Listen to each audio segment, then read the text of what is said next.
this is Parvin Dabas and welcome to the MMA India show.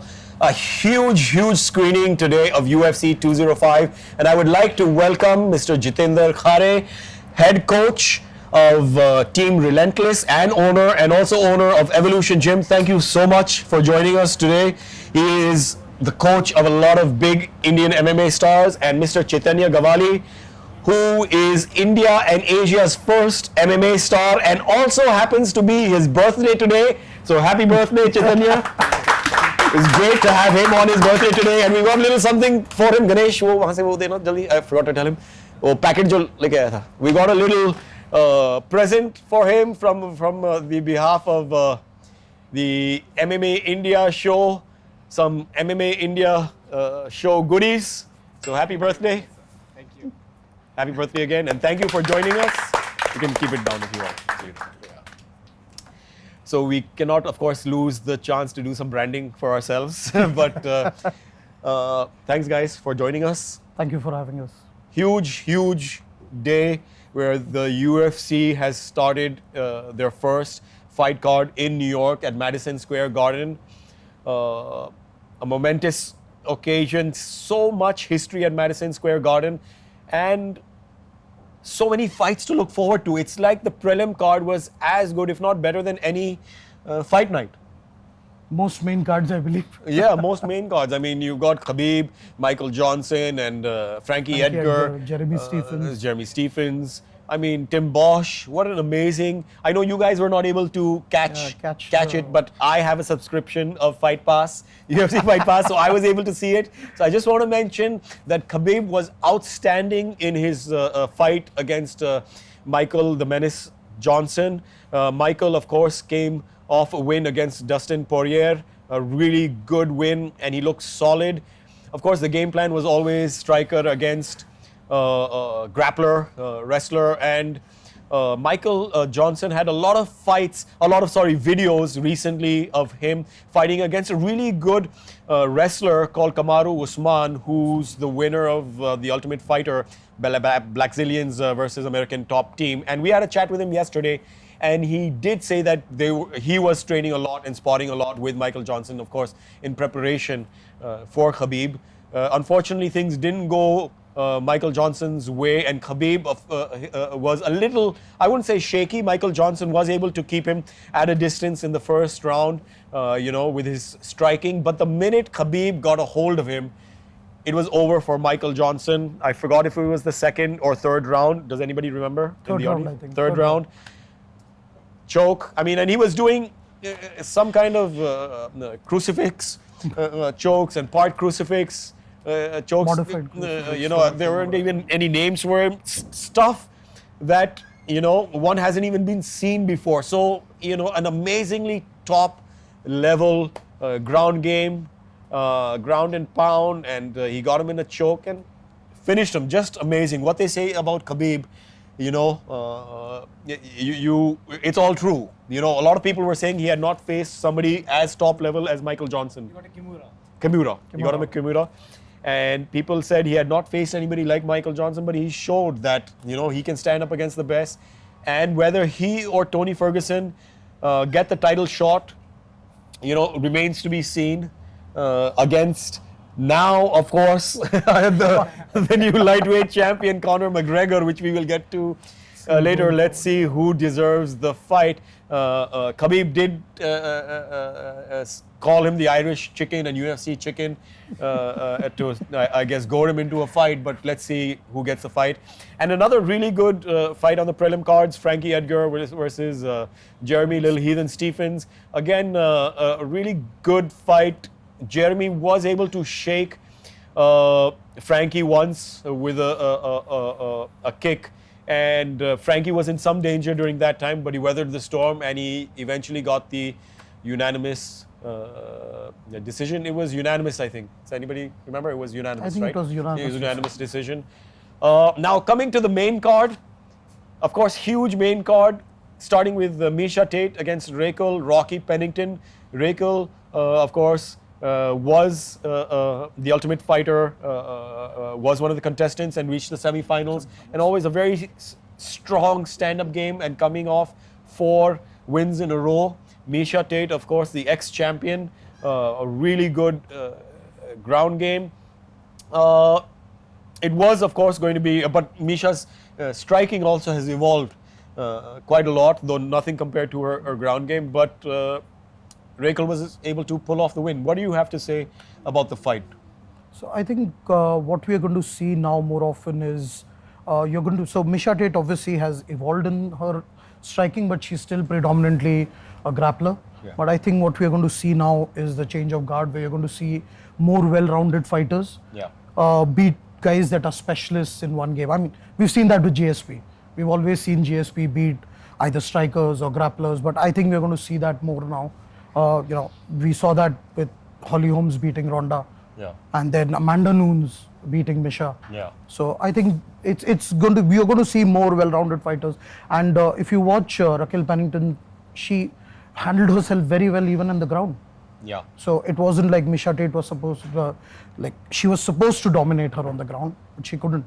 So obviously she's been putting a lot of work there as well. Her takedown defense was really good. I unfortunately wasn't able to watch the match as closely as I wanted to, because of course we were hosting this screening and my attention was diverted here and there, so I don't want to say too much about the fight. That's why I asked you. Chaitanya, आप कुछ बताएंगे match के बारे में? So Raquel Pennington was a TUF contestant, but I think she has improved a lot after that show. And she knew that Miesha Tate is going to grapple. She starts with a stand-up, and Raquel has a perfect stand-up game. She keeps her distance, straight punches. And I think she did well. She handled herself well, calm, stopped the takedowns. Even on the ground, she stopped submissions. And once she defended submissions, she was winning. And unfortunate that Miesha Tate announced her retirement today. So I guess at that level, what happens is, if you're not fighting for the title, what are you fighting for? I mean, unless there are some big matches for her, which are going to be like feature matches, not really much this for her. This loss, of course, would have put her, at the back of the, maybe not at the back of the line, but pretty much. I think she'd still be easy top 5. Because there's so many top fighters right now. Rousey versus Amanda. You have Holly Holm lurking, right Juliana Pena. Valentina. So, there's so many Valentina. There's so many fighters. It would have been tough for Miesha to get another crack at the shot soon, at least. It would have been a long run. Exactly. So, hats off to Miesha Tate. I've always really liked her game, and she's had a good run in the UFC, and I hope she enjoys her retirement. Coming to the fight after that, the ex-champ Chris Weidman versus Yoel Romero. Of course, Chris Weidman seemed to be working his strategy pretty well, in the first 2 rounds. Keeping that deadly hand of Yoel Romero at a safe distance. But all it took, of course, at the end of the day, it was a knee which Chris Weidman ran into almost, you can say, which knocked his lights out. So, what do you want to say about the match? What did you think? How was Chris Weidman working his strategy? Well, what did you see in, how was he planning the fight? So obviously, I'm sure, training with Ray Longo, working his stand-up with Ray Longo, he was more confident standing up. But I think in the first round, he was mixing it up well. So if you watch his foot movement, he was just keeping his foot outside Yoel Romero's lead leg and managed to get in some good crosses.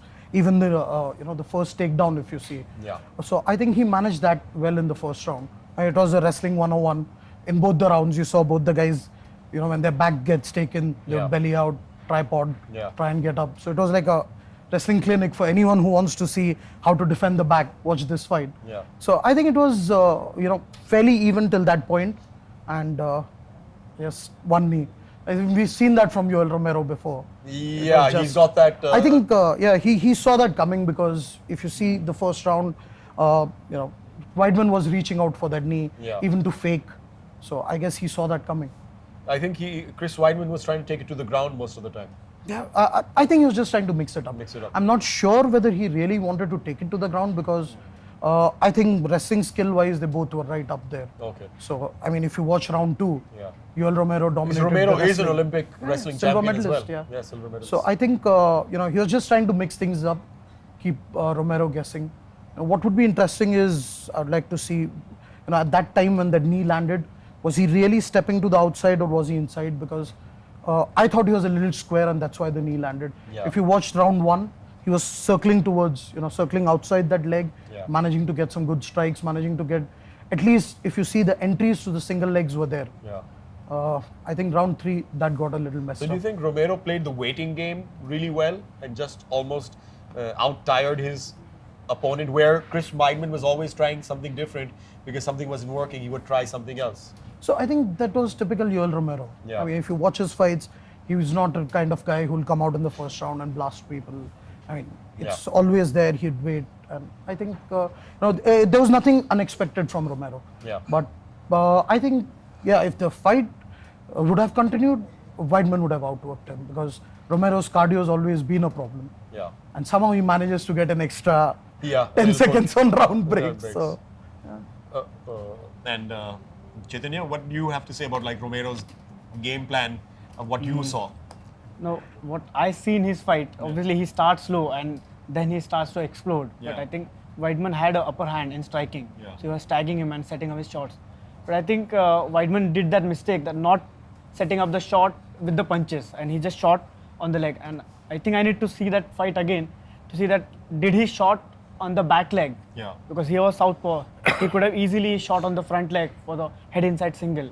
But I think he shot on the back leg and he was just going for the knee and He ran into it almost. ran into it, Yeah.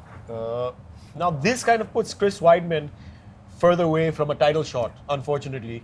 But it's really funny that Bisping has said he's not going to give Yoel a title shot, and Yoel has said it's not up to Bisping to give me a title shot. It's up to the UFC to put the match up. And we did see some when Yoel was calling out Bisping was giving him the finger.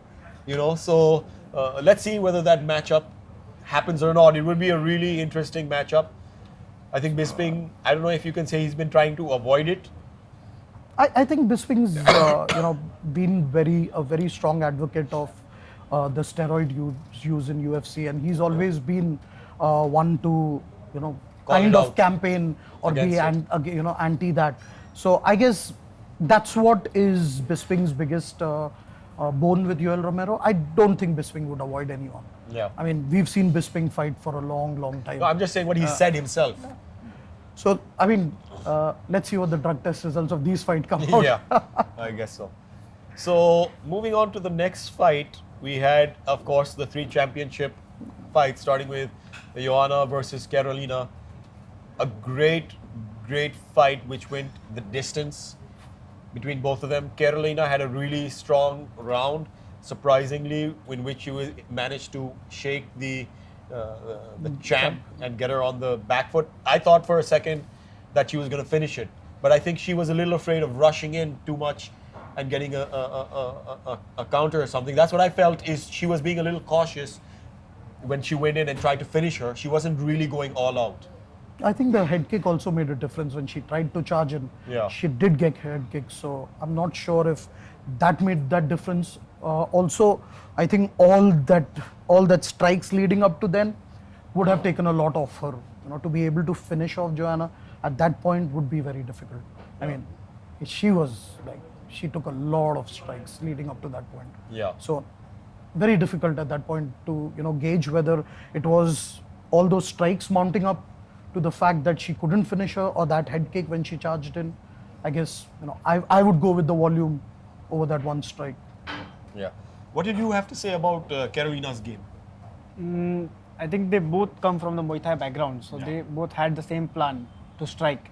But I think Joanna put so much volume into it that every combination ends with a kick, and I think Karolina took so many kicks on the legs that she couldn't kick after that, so she had to rely on her hands only. And Joanna so fast, so I think she couldn't connect that much. I think in that 3rd and 4th round, when she started connecting it, she wasn't having that much arsenal. And I think when she charged and she got head kick, I think that time she wasn't there completely to finish her. Yeah. And then Joanna just came back and started the same volume again on her. I personally thought Karolina's clinching game was going to be stronger. I don't know why. That's what I was presuming. but it didn't really become a factor in this fight. I think Joanna's like the female Demetria Johnson. Yeah. You know, I think her best is yet to come, and that's the scary part. Yeah. She's basically going to wipe out the entire division. Which she almost and has. And still keep improving. Yeah. Which she already has. Keep improving. Yeah. I can't think of any other really legitimate title contender at this point of time. None. So, really not. you know, it's like, where does she go from here? She's got I think we've start got fighting people again. We've got a Demetria Johnson situation. Yeah, where there are not enough title contenders. And I think that's a great move of her switching to American Top Team and you know trying to improve her game. I mean, it just shows that she's not yet content, you know, just even, being the even champ. when she's the best, she just wants to keep trying improving. To get better. Yeah. And I think you know that was a great move on her part. Yeah. Shows her hunger to improve. Yeah. And you know, I think if I was a UFC strawweight fighter, that's scary for them. I mean, I think her best is yet to come. And what was amazing was both ladies really left it all out there. You know, that's what was satisfying to see is like टंकी बिल्कुल खाली करके जब पांचवा round खत्म हुआ तो टंकी दोनों की खाली थी एकदम मेरे ख्याल से. I think this is the maximum damage we've seen Joanna take. I don't think really anyone's damaged her that much. I think this is her most challenging fight so far. You could argue Gadela, but also was, not this much damage, for sure, not this much damage. It was more grappling based. But I mean, Karolina is tough, and we've seen that in her fight. She's tough, and she showed that. But I guess not on the level of Joanna. I think it's just you're on a Demetrius Johnson situation where the champ is just so ahead of everyone else. Well, having said that, we're going to take a small little break before we come to the top 2 championship fights. We'll be back in a little bit.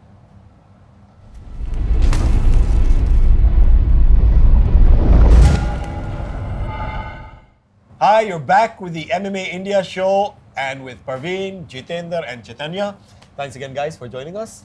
And now we are going to talk about the co-main event, Tyrone Woodley, the current welterweight champ, versus the contender, Stephen Wonderboy Thompson. What an amazing fight. That was very close to getting finished twice. We just heard that it got Fight of the Night honors, and rightfully so, and all that confusion in the end. I mean, I've never seen anything like it. He announced it wrong, you can say. 2 judges scored it a draw. 1 gave it to Tyrone, and it was, first they announced it as a majority win, but then they said no, it's a majority draw because it's 2 judges against 1. Split decision. Draw. Split decision. They said majority split draw, decision, and then they said majority draw. So Tyrone kept his belt because of that.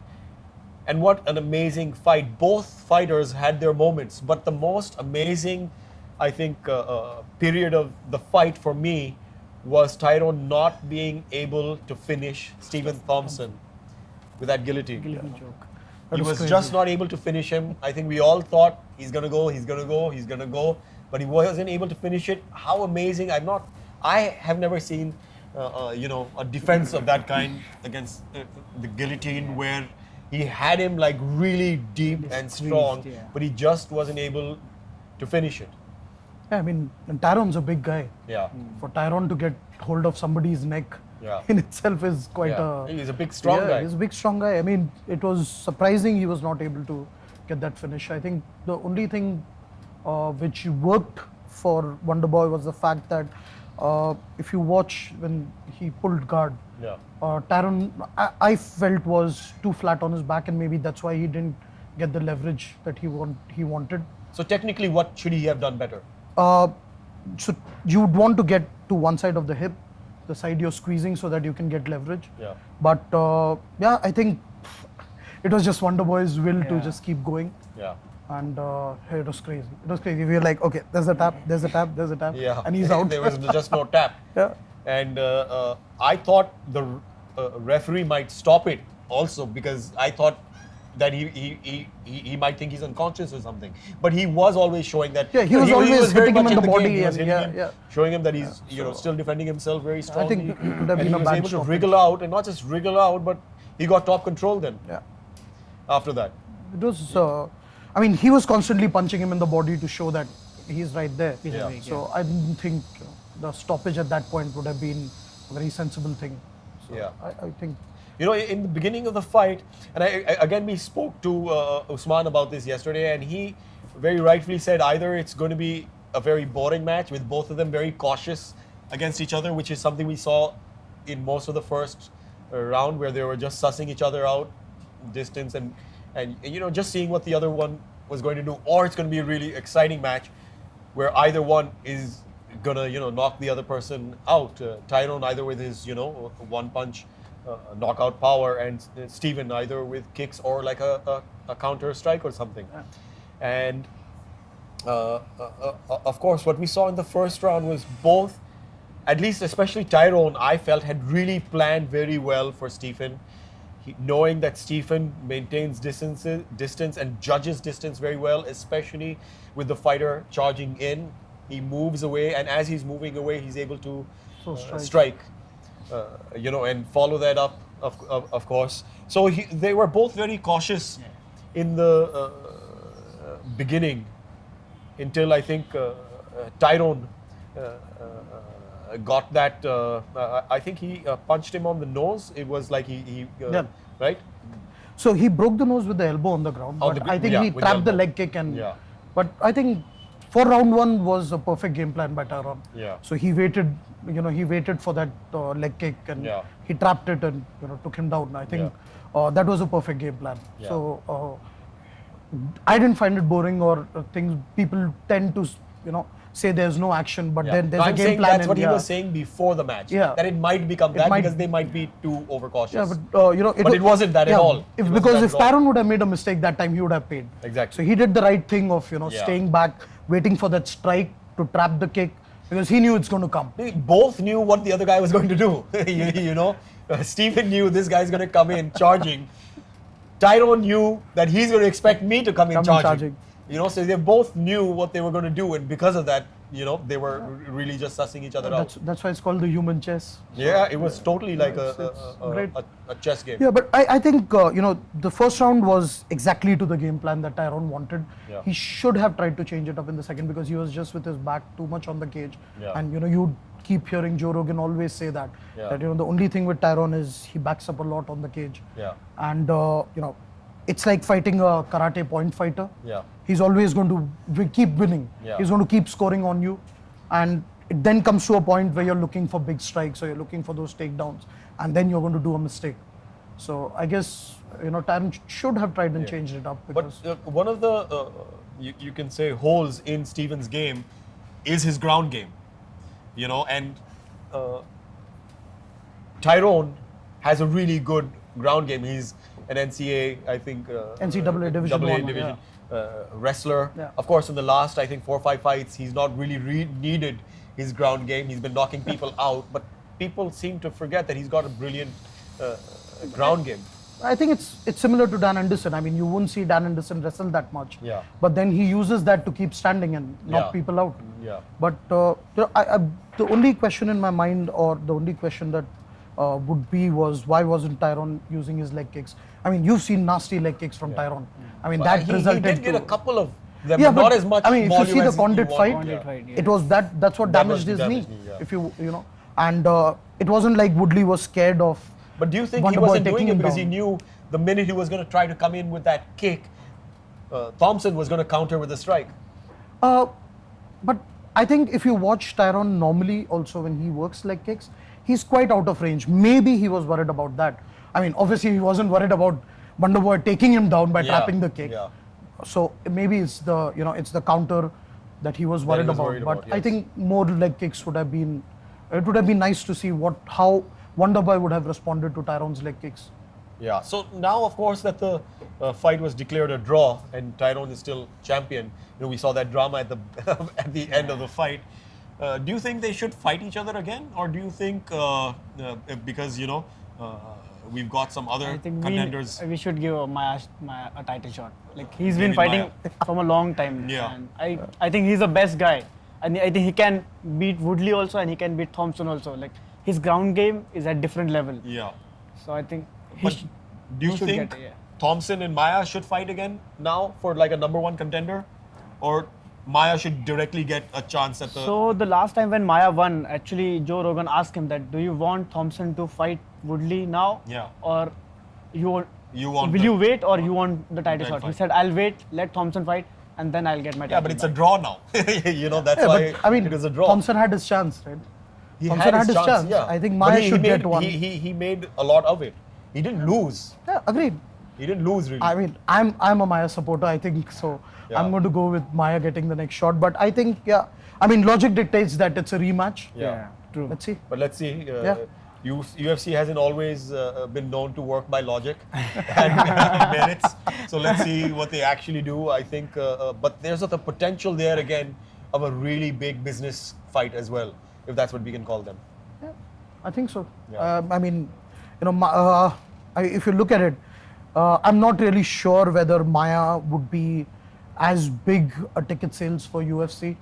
I mean, for fight fans like us, obviously, I mean, Maya's God. Yeah. I think Maya's God.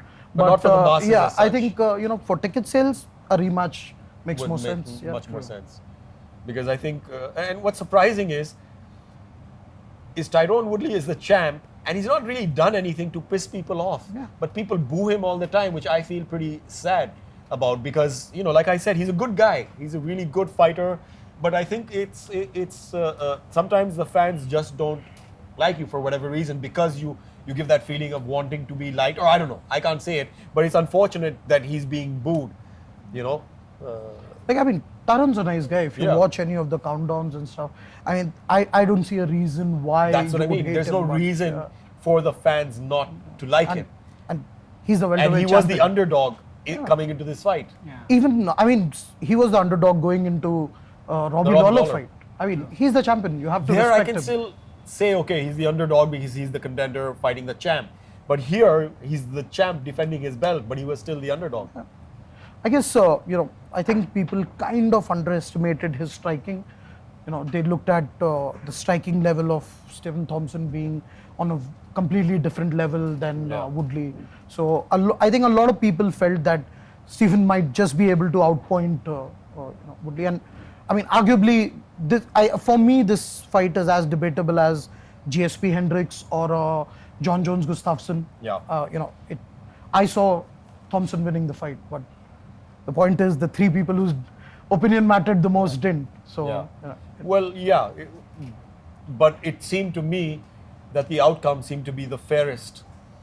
Again, again, it all depends on the first it's a point of view They because gave it 10-8. Yeah. There is no way that round should. I didn't see the 10-8. round as 10-8, but I'm sure the judges saw it as 10-8, and Yeah. two judges saw it as 10-8. So, Yeah, that's surprising. Yeah. I mean, they didn't see much from Wonder Boy, but I thought it could have been a 10-9 round, and that's where the whole debate of always 10-9 rounds versus scoring the overall fight. Yeah. I mean, you can always make the argument that Woodley did more damage. I mean, that was visible. Yeah. Woodley did way more damage than Wonder Boy did. But the argument still remains that you score this fight round to round. You don't score for overall damage. Yeah. Like Pride rules were different. You would score overall damage and, it would have been a Woodley fight. So round to round, I think it comes down to the fourth round, whether you score it a 10-8 or a 10-9. Yeah. Well, I personally would like to see them fight again. So let's see, hope that fight happens. But coming to the main event, Eddie Alvarez versus Conor McGregor. Fight fans were literally divided, I would say. I think most of the fighters, the professional fighters, were giving it to Eddie Alvarez just because of his experience and the kind of fights he's been through. They, from what I read, they were picking a majority of them, Eddie Alvarez, coming into this, and the fact that Conor McGregor had not really fought a top contender before getting a chance, his title shot. Yeah. He hadn't really fought. He fought Nate Diaz, who I personally really like. They had two huge battles. Of course, That was in welterweight division, yeah. it was in welterweight, but Nate Diaz is basically a lightweight fighter. Yeah. That just happened to be at welterweight because when Rafael fight fell through, he didn't have enough time to cut weight, so they both agreed. So, but he is a lightweight fighter. Actually, he fights. He's fought some fights unsuccessfully at welterweight, but he is basically a lightweight Lightweight fighter. I think he's fighter. ranked number 5 at lightweight. Now he is, yes. Yeah, I think so. So still now he's ranked number 5. So, it was surprising, of course, a lot of complaints about him getting a title shot directly, after winning the featherweight in between and going 1-1 in between against Nate Diaz. Amazing what he's managed to achieve. The fight, he has so much confidence, this guy. What he says, he gets away with everything and he backs it up. He doesn't seem to falter. He seems to really, he says he's a legend and he seems to be turning into one, if one can say that. 2 belts simultaneously, nobody else has managed to win. He seems to have an amazing all-round game in which his striking is incredible, precise, and he's got a really good takedown defense now. People keep saying he's a real wrestler, will take him down and finish him. But we've seen that his takedown defense, even today, was pretty good.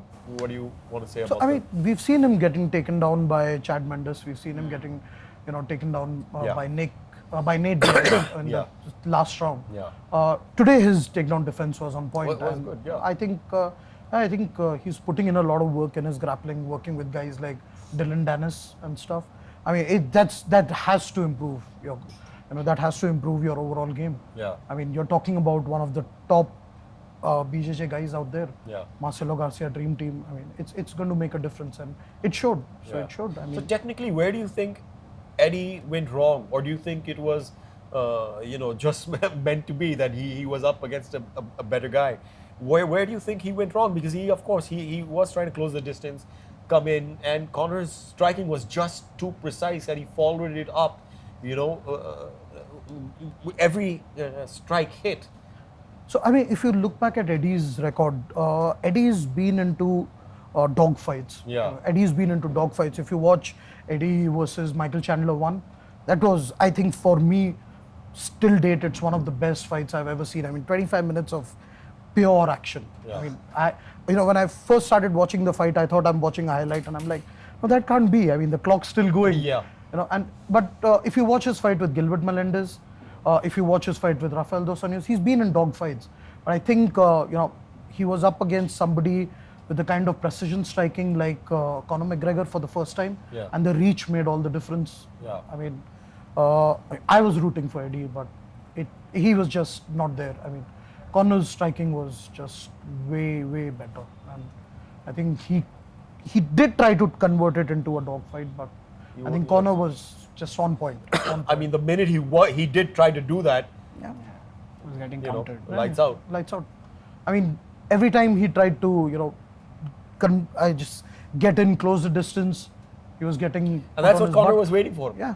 He knew he's going to try to close the distance, and he was very calmly. He didn't seem perturbed at all. Yeah. He seemed like he knew that it was going to happen. And it's almost eerie the amount of confidence he has. So I think, obviously, he and John Kavanagh must have gone over and over all Eddie's fights. Right. And, if you watch Eddie's fights, I still think the only, that was the only way Conor could have beaten him is by not getting into a dogfight and, just staying out and doing what he does best, which is picking his strikes. Yeah. And he just did that. So, it was a big surprise. Isn't it amazing that the Nate Diaz fight seemed to be more competitive than this one? I think... is that maybe because of Nate's reach? I think reach, and also the fact that, you can always say Nate just doesn't give a damn. But I think it's also because I think Nate took more damage, but just kept pushing. Yeah. And I think Eddie got put on his butt way too early. Like first round, 3 knockdowns. You might be the toughest guy, but the chin will give way. But even in the Nate Diaz Conor McGregor Part 2 fight, we saw Nate going down a couple of times in the first. I think I think reach, and also the fact that Nate, if you see most of Nate's fight, he's been able to take that damage and keep pushing because cardio is never a problem. But so has Eddie. Yeah. Eddie's got a very strong chin, and that's But so if you look at most of Eddie's fights, where he's taken a lot of damage, he's been able to wrestle, he's been able to put people on their back and, recover. And then, like, if you watch his fight with Gilbert Melendez, he fought with one eye, but He out-wrestled Gilbert Melendez. Yeah. So I guess this fight, the biggest challenge for him was he wasn't able to put McGregor on the ground. Yeah. So get that time to recover. Or even put him under any kind of pressure. He just wasn't able to put any kind of pressure. What do you have to say about McGregor's, strategy, if you want to call it that? And his confidence, his strategy. I think he was playing his game like he fights in every fight, but I think Alvarez couldn't close that gap. Yeah. He tried to get in, but he couldn't. Whenever he tried to get in, Conor just changed the angle, countered him every time. And I think each punch was landing on his chin all the time. And I think just eating that punch all the time, I think Alvarez just couldn't stand. What do you think Alvarez did wrong? Or was there nothing else he could do? Was he doing what he should have done, but against Conor it just didn't work? I think it's just, Conor was the better striker. I don't think, Alvarez had a bad game plan. I'm sure, Mark Henry had a perfect game plan going into the fight. Yeah. And we all know how durable Eddie is. But I think he just came up against a much, much better striker today. Yeah.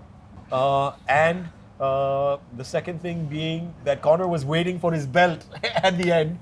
And I don't know why they didn't have a belt ready. Yeah, which is surprising. I mean, that's a historical moment. So they had to borrow one off of Tyrone Woodley.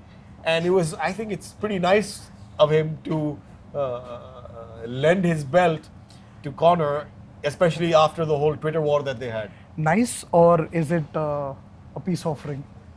Why would he? I don't think. Look, I think right now Conor could fight. With the mental state he is, he could. Yeah. Next, I think he'll compete for the heavyweight belt. Or middleweight or welterweight. Yeah, doesn't matter. I don't think it matters. He could go. So I'm not sure whether it was like Woodley telling him to stay out of the division for now. Yeah. Well, yeah. Another question I have that just the day before McGregor and Khabib have exchange of words. Yeah. So and by the meritocracy, Tony Ferguson should be next in line. So who do you see McGregor defending his belt, lightweight belt? Against Ferguson or? So I think we did talk about that it's going to be a very it's going to be a call that the UFC is going to take, because both Ferguson has just beaten Ferguson's win personally I would say is a bigger win than Khabib over Michael Johnson, because Rafael is an ex-champ. Michael Johnson is not. Having said that, Khabib is 24-0 now. Yeah. Which is an amazing record. Tony Ferguson just beat the ex-champ. He's been on a roll. I think it's 8 or 9-0 now. Nine wins in a row. Personally, I mean, you never know. They might make them fight against each other as well. So I think that fight is pending. Yeah, that fight is still Ferguson pending. versus Khabib. It'll be interesting to see. To be the #1 contender. Yeah, While Conor goes back and defends his featherweight belt again. I was just about to say that. I mean, we might just have a long time before he defends the lightweight belt. For all you know, we might get to see a Khabib versus Ferguson. Why not? Yeah. I mean, that fight's pending. Well, I have to say, hats off to Conor McGregor. Yes, I know there's a lot of people smiling in the audience when I say that. Hats off to Conor McGregor for becoming a two-division champ, holding 2 belts at the same time. He said he would do it. He did. I had my doubts, I'll be very frank, but he did do it. He put his money where his mouth is. It seems like he can do anything he wants right now, winning 2 belts at Madison Square Garden. Let's see what he's going to do next, whether he goes back and defends his featherweight, whether he defends the lightweight, or he says, fuck that, I'm going to go up 1 more weight class and fight for that as well. As of now, it seems the UFC will give him the opportunity to do whatever he wants to do. I mean, featherweight's a very interesting division right now, because with Aldo refusing to fight, and Frankie Edgar just beating. No, now he Jeremy has agreed to Stephens. fight, but for the belt. So I mean, if he doesn't, Aldo's been very open about saying the fact that if he's not going to come back and defend the belt, he doesn't see why he needs to continue fighting. Yeah. And there doesn't seem to be anybody else. Aldo can fight. Yeah. He's already beaten Frankie Edgar. He's beaten Chad Mendes a couple of times. Chad Mendes is anyway out. Yeah. You know, for I think a couple of years. Yeah, I think so. Yeah, 2 years. 2 years. suspension. So you know there is nothing else for him to do except fight for the belt again. Yeah, So in featherweight, do you see the match between Max Holloway and Anthony Pettis is next in 2006 or 2006 or 2007? 206. 206, I guess.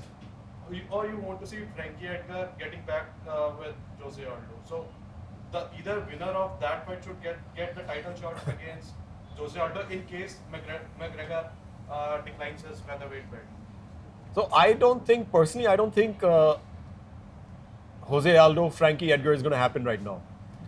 You know, I think They already fought in. they already They've just, already yeah, fought just twice. fought. I mean, So it's not going to 200, happen right now. That's what we were just discussing. It's not going to happen right now. I think the Max Holloway, Anthony Pettis fight is pretty interesting. I don't think that's a #1 contender fight. I think if Conor is going to fight Aldo, Frankie should fight the winner of Max Holloway and the Pettis fight. I think that will be an interesting fight. Yeah. I think Max Holloway is also due. Yeah. I think he's due. Well, right now, I would say rather than make predictions, let's just enjoy and absorb the fights that we have seen today. It's been, a historic day. McGregor has created history. We've seen an amazing draw as well. Another champion keep her belt. And some amazing, amazing fights. History made. So thank you, Chaitanya, for joining us. Thank you, Jitendra, for joining us today on this special occasion. And happy birthday again. I hope you have a great day. Thank you, sir. And thank you all for joining us. And thank you to the audience for sticking with us at the MMA India show. And we've got lots more coming your way. Thank you for joining us today at the UFC 205 post-fight review. Thank you and take care.